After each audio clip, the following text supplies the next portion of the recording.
Hey, what's up guys? Welcome back dito sa ating channel. Tayo nagbabalik para sa isa na namang video about Xland.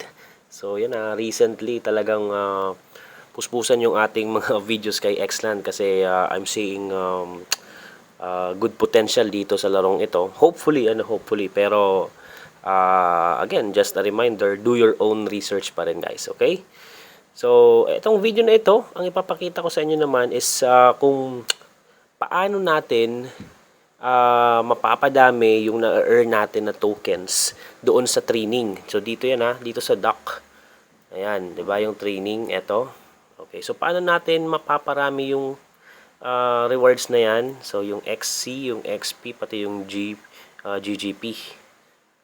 So, di ba kayo nagtatanong? Di ba kayo nagwa-wonder? Okay, ang simple lang naman ang sagot dyan guys.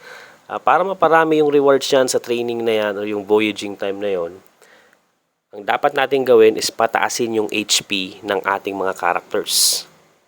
Okay, take a look at our characters here. Yan, ito sa mga NFT natin. Wala pala dito pala sa mall. Sorry. Ayan. Okay. Ito, tingnan natin Ayan So, HP. Nakikita ninyo guys. 0.74. Yan yung kanyang HP. Magkakaiba yan. Ito, 0.67. Diba?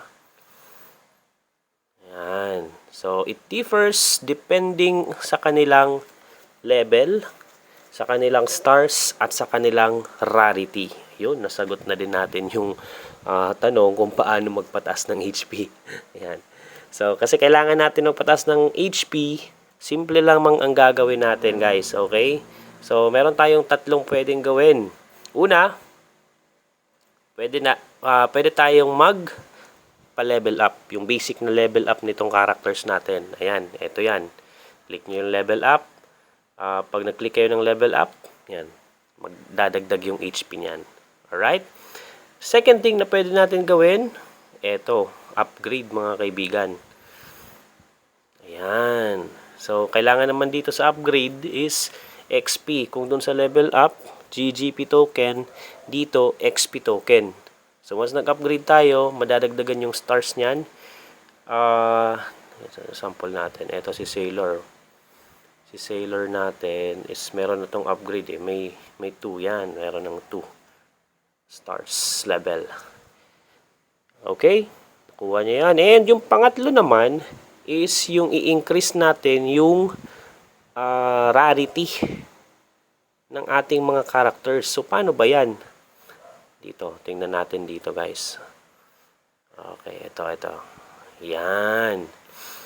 So, yung rarity is, nakadepende pa rin siya doon sa level, yung basic na level ng character natin.